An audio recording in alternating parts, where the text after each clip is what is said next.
In this video, I'm going to write a paper 1B. I'm not going to go over the rubric in depth like I did on 1A. That took too much time. So I'll just refer you to my first video on a paper 1B or a paper 1 that went over the rubric as well. So I'm just going to quickly go over this one as quickly as I can anyways. I'm going to use the exact same paper, past paper 1 from the paper 1A video, just to save time since I've already worked with two other sources. Once again, if you're taking Euro or International, the test is pretty much the same. Your sources are obviously going to be different because it's going to be aimed towards specifically your content, but the process of writing this is the same, so you can get something out of this from seeing the process of writing it. So first up, we're going to look at the question. This is a B, so we're going to look down here, and it says Lincoln's attitude towards slavery was consistently conservative. How far do sources A to D support this statement? Now, a couple notes on paper 1B. Always, always, always use all four of the sources. People sometimes get confused with this phrase right here, sources A to D, and some people have only written about sources A and D in the past. I've had students do that. Write about all four. If you don't write about all four, you're probably not going to pass. Also, make sure that you're explaining and providing evidence for how all four of these sources support or challenge the statement in the prompt. This can be to which degree as well. So strongly, partially support, or oppose, or weakly. And overall, do these sources support it? So kind of like answering the question, so to speak. You have to evaluate each one of the sources and then overall answer the question. Do these sources altogether support the prompt? So this is where your credibility analysis is going to come in. And if you're confused about doing that, I do have a video posted where I walk through some sources, from one from Euro, one from American, and one from International. So if you want to see source credibility and how I would walk through that, please check out my YouTube videos. I actually have two up there on source credibility. All right, so back to the question. So we're looking here at how far do these sources agree. So first up, you really need to understand, let me scroll up real quick. The word here, conservative, and we're also looking at consistently. So we're looking at over time here, and conservative. So conservative, you need to know that definition for here, conservative means maintaining the status quo. So is he willing to maintain slavery, or does he have a very progressive or liberal view on the condition towards slavery? So this could be how far does he lean towards keeping slavery, and mostly how he was planning on challenging slavery, and overall, did it stay the same? So for conservative here, conservatives at the extreme end would have been supporting the maintenance of slavery and potentially the spread of it. Was Lincoln in support of that? Now there's also degrees here. So you would have abolish all of it being on the extreme liberal end, and spreading slavery beyond the extreme conservative end. So where at in that does he fall? Let's go ahead and look up at source A. Okay, our first source, source A. Ladies and gentlemen, while I was in the hotel today, an elderly gentleman called upon me to know whether I was really in favor of producing a perfect equality between the Negroes and white people. There was great laughter. I thought I would occupy perhaps 5 minutes in saying something in regard of it. I will say then that I am not, nor have I ever been, in favor of bringing about in any way the social and political equality of black and white races. That I am not, nor have I ever been, in favor of making voters or jurors out of Negroes, nor of qualifying them to hold office, nor to intermarry with white people. And I will say, in addition, that there is a physical difference between the white and black races, which I believe will forever forbid the two races living together on terms of social and political equality. This was from Abraham Lincoln in his fourth debate with Stephen Douglas in Charleston, Illinois on the 18th of September, 1858. Now, one thing I will tell you that I like to tell my students to do when they're doing these exams is to take all their notes in their response booklet. But for time purposes here, you might want to just highlight on the test booklet, because you can also write on the test booklet. Your teacher actually gets these the day after the test, or they can. Your school can distribute them 24 hours after the exam has been given. Fun fact for you. So you can highlight on here and write things. So I might write in the column or on the side here that this obviously to me, it shows a pretty conservative viewpoint from Abraham Lincoln, although it does not directly address slavery. It is conservative, not extremely conservative, but it is conservative. So some examples here that you might want to highlight to bring up as your evidence that he is not, nor has he ever been in favor of making people, let me go back here. He's not in favor of bringing out in any way the social or political equality of the races. So that's relatively conservative from Abraham Lincoln. And if you're going to make some notes about this for credibility, Lincoln said this himself. However, this is in his election campaign to the Illinois senator to become senator from Illinois. So there is some bit of he's trying to appeal to a wider audience, but he is also outlining his stance politically and what his platform would be. So he is a politician, keep that in mind. But so this would be relatively a credible source. Now down to source B. This is the letter he wrote to John Gilmer, who was the Whig Unionist representative from North Carolina.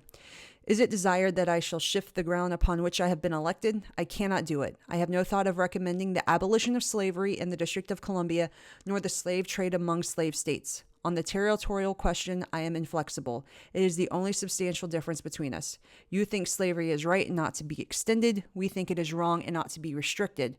For this, neither of us has any just occasion to be angry with the other. As to the state laws you mention, I know little of them. I have never read one. If any of them are in conflict with the Fugitive Slave Clause or any other part of the Constitution, I should be glad of their repeal. Now this one, I would also say, to a lesser extent than source A, is also indicating that Lincoln is somewhat conservative. If you're wondering why, he says no thought of recommending the abolition of slavery in the District of Columbia, nor slave trade. However, he does think slavery is wrong and it ought to be restricted. But what he's really getting here, though, is that he doesn't want to see slavery expanded and extended into the territories. He is not saying that he wants to end it. So he's not really shifting his thoughts here. Also, to further support that he's not that, or that he is relatively conservative here, he brings up the Fugitive Slave Clause, which would be from the Compromise of 1850. And he's saying that any laws that violate this or in conflict with this clause or any other part of the Constitution, he should be glad of their repeal. So it's showing that he's willing, at least in this letter to this representative, that he is willing to oppose laws which are aimed at blocking the return of fugitive slaves back to their so-called masters. So here you are seeing some conservativeness, even though at first glance, he does think slavery is wrong and not to be restricted, but he's referring it to in territorial. Now, as regards to the credibility of this source, it is a letter to a South Carolina representative, but a unionist. So this person wants to maintain the unity of the United States. Some important notes about this, though, is it's written December 15th, 1860. This is after Abraham Lincoln has been elected president, before the southern states have seceded from the Union. However, secession is becoming more and more likely as the days go. I mean, South Carolina is very soon about to secede from the Union as of this date. So there is a thought that Lincoln is trying to maybe convince a politician that Lincoln is not a threat to slavery in their state. But at the same time, he is reiterating that he has been consistent on what he is saying, that this is what he campaigned on. He's going to maintain it, and he's really just reiterating what he has said during his campaign, while also trying to calm the nerves of this representative from North Carolina. So as a result of that, I think this source is pretty credible, although that he does have a purpose of preventing secession and potentially getting support. He is consistent with what he has clearly said in the past upon which he has been elected, which is clear in the first line of this source. Now for source C. The laws of nations and the customs of war are as carried on by civilized powers permit no distinction as to color in the treatment of prisoners of war. To sell or enslave any captured person on account of his color and for no offense against the laws of war is a relapse into barbarism and a crime against the civilization of the age. The government of the United States will give the same protection to all its soldiers, and if the enemy shall sell or enslave anyone because of his color, the offense shall be punished by retaliation upon any enemy prisoners in our possession. It is therefore ordered that for every soldier of the United States enslaved by the enemy or sold into slavery, a rebel soldier shall be placed into hard labor on the public works and continued at such labor until the other shall be released. This is the order of retaliation signed by Abraham Lincoln on the 30th of July, 1863. So this is our third source that comes directly from Abraham Lincoln. And this one, he is not conservative in. He's not conservative in at all. You see here, he wants the same protection to all its soldiers. So this is an exact opposition to source A, where he is saying that he does not want any sort of equality between the races. He's actually calling for it here. He wants the same protection to all of its soldiers, regardless of their color.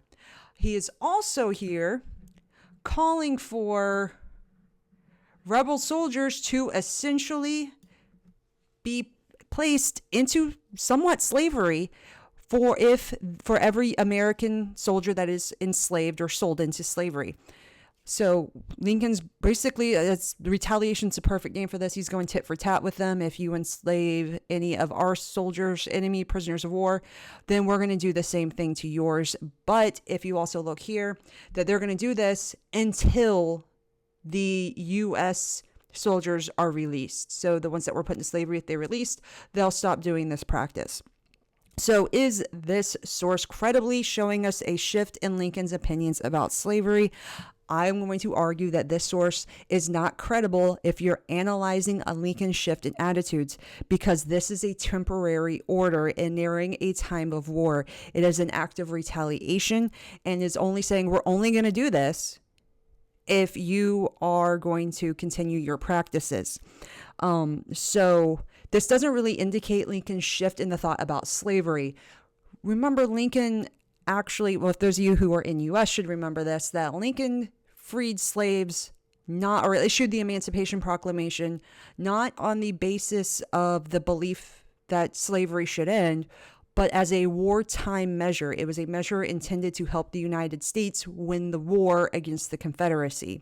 So this policy kind of goes along with that of his protecting U.S. Colored soldiers, as he would call him here, or black soldiers here, because they are helping fight the war for the United States. Then he's trying to get their protection. So this is temporary, and once again, has absolutely nothing to do with Lincoln's overall stance on his position on slavery. And finally, source D. Source D says he was preeminently the white man's president, entirely devoted to the welfare of white men. He came into the presidential chair upon one principle alone, namely opposition to the extension of slavery. To protect, defend, and perpetuate slavery in the states where it existed, Abraham Lincoln was not less ready than any other president to draw the sword of the nation. He was willing to pursue, recapture, and send back the fugitive slave to his master and to suppress the slave rising for liberty, though his guilty master were already in arms against the government. The race to which we belong were not special objects of his consideration. We are at best only his stepchildren, children by adoption, children by force of circumstance and necessity. This is from a speech given by Frederick Douglass, who was an ex-slave, at the unveiling of the Freedmen's Monument in memory of Lincoln on the 14th of April, 1876. So clearly, this source strongly supports the statement that Lincoln was relatively conservative over time. And to really promote that over time part here, the speech was given on April 14th, 1876. April 14th, 1876 was one day shy of 11 years since the assassination of Abraham Lincoln. So we've got over a decade between Lincoln's assassination and the speech. So he's kind of indicating here through this speech that Lincoln's stance in that letter in source B was his stance throughout his lifetime, or at least through his presidency. He points out that he was opposed to the extension of slavery, which does go along with what Lincoln was saying in source B, but he was willing to perpetuate slavery in states where it existed. That's very consistent with what Lincoln was stating, and the source B rather, not source A didn't mention slavery, but it's consistent with source B. However, down here at the bottom, where he's saying that the race to which we belong were not special objects of consideration, that does go along with what Lincoln was saying in source A. And also up here, he was willing to recapture and send back the fugitive slave to his master. That also goes perfectly along with what Lincoln was saying in source B, which source B, remember, was a letter written in December of 1860. So Lincoln here has been relatively consistent according to source D. Analyzing the credibility of this source, this one is not the most credible of the sources. The purpose of this speech was likely to oppose any extreme praise for Abraham Lincoln as a champion of slaves or African Americans. Frederick Douglass was a contemporary of Lincoln. He would have worked with Lincoln because Frederick Douglass was a very noted abolitionist, so he had a lot of knowledge of what Lincoln was supporting and wasn't supporting, and he does appear to be somewhat reliable here. However, it is important to note that there is a lot of emotion in this speech here, which can be a hint that there is some bias, but overall I'd say this one is somewhat relatively reliable, especially when you consider that with his assassination and after the issuance of the Emancipation Proclamation, Lincoln pretty much did get put up on a pedestal as a champion of the abolition movement, even though he probably really wasn't, although Frederick Douglass was directly involved in the abolition movement, so would have some knowledge of this.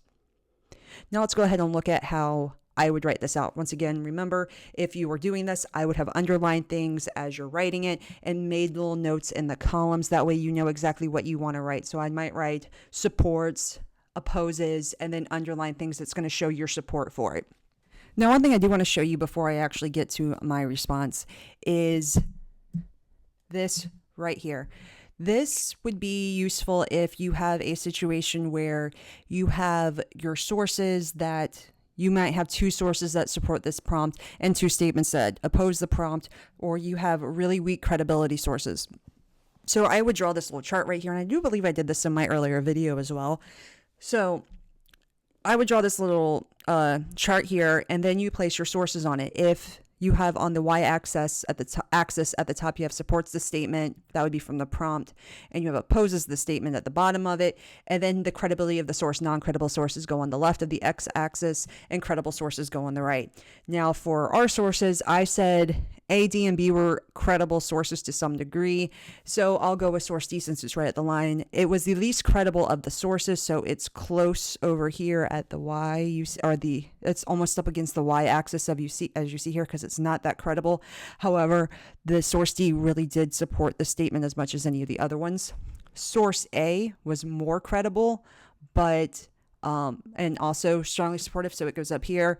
Source B was less supportive, but probably the most credible of the source. So over here, these show strength of the argument here, so they're showing support for the prompt.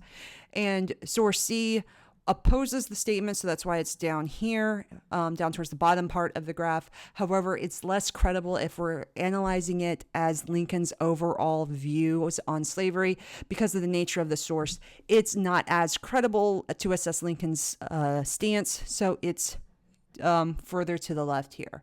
So if we're looking at this overall, to answer the question from the prompt, overall sources A to D do support the prompt. So let's go ahead and take a look at what I wrote. Okay, here is what I typed up. It's about 1.5 pages. That's plenty. I actually wrote quite a bit. The need to get a lot of information here is why I would actually say hurry up and underline and then make little notes in the columns on when you're doing a B because of just the time constraint. So I'm going to go ahead and read out what I said for this one. Overall, sources A to D support the statement that Lincoln's views towards slavery were consistently conservative. The sources range over a 20-year period from before Lincoln was elected to 11 years after his death. These sources show Lincoln had a relatively consistent view. Sources A, B, and D express Lincoln's conservative views. In source A, though Lincoln does not directly mention slavery, he is expressing that he does not believe in social or political equality of the races. He also does not believe it to be possible. In source B, Lincoln clearly opposes slavery, but does not propose ending the practice. He is opposed to slavery spreading. Additionally, Lincoln assures Gilmer that he opposes any law which would violate the fugitive slave clause of the Compromise of 1850. indicating he does not support attempts to prevent runaways from being returned to their owners. Source D contains similar messages as sources A and B. In source D, Frederick Douglass notes Lincoln's opposition to the spread of slavery, but that's as far as Lincoln wanted to go. And Douglass also notes that Lincoln was willing to return fugitive slaves. Overall, the sources are relatively reliable. Source A was a speech in a debate for election to the U.S. Senate. Lincoln was attempting to win votes and therefore may be appealing somewhat to his audience, but he is also outlining his platform. Source B was a letter to a Southern slave-supporting Unionist representative shortly after Lincoln's election to the presidency. In the letter, he asserts that his position is the same as during his campaign. At the time, Southern secession was a threat, and Lincoln could be aiming to curtail that. In Source D is less reliable than the other sources. The likely purpose was to oppose extreme praise of Lincoln as a champion of slaves and African Americans. Douglass was a contemporary with knowledge of Lincoln and appears somewhat reliable, but with strong emotions and some signs of bias. Source C, however, does not support the statement. Lincoln wants black Union soldiers who were taken prisoner to be treated the same as white prisoners of war. This demand for equal treatment is in opposition of what Lincoln expressed in Source A. Lincoln also threatens to essentially enslave white Confederate prisoners as long as the Confederates continue their practice of enslaving black prisoners of war. This was a wartime order that would be rescinded if the Confederates began treating black Union soldiers as captured soldiers rather than slaves. This order was intended to be temporary, and therefore it is not indicative of Lincoln's overall stance regarding slavery. So finally, I have overall, these sources do not support the prompt. Sources A, B, or do support the prompt. Sources A, B, and D support the prompt and have relatively credible sources. Source D opposes the prompt but is less credible as it was a temporary wartime measure and does not indicate a change in Lincoln's beliefs. So here I have hit all the rubric points. To the degree it would be up to the scorers, but this is definitely a passing paper here. I would hope so anyways. I've hit all 4 of the sources here. Have discussed specifically where they fall out on the question, provided direct evidence from the sources, and I have attempted to address the credibility of each source, and I have made a stance at the beginning that overall sources A to D support the statement, and I have carried that argument through the entire paper all the way to the end, and I have backed up that with support and evidence. Now, one thing I do want to point out, just in case you missed it, if you noticed, I did not talk about source A, B, C, and then D. I grouped them, which is good because it shows your understanding of how these sources go together, and it helps prove that consistency throughout your paper that you have considered where each one of these sources fall in regards to the prompt. So group your sources. If A and C supported it, but B and D did not support it, I would have wrote about A and C and then B and D. So group your sources. That helps show that you understand what you're talking about somewhat. So there you go. I hope this was helpful for you. I plan on shortly releasing a short video, hopefully shorter than this, on paper 2A and put on paper 2B. I will write an A for the American option and an A for the international option, as well as later on a video on a B for American and B for international. Please like and subscribe to the page to get more history and ACE videos that will hopefully help you out with your ACE exam.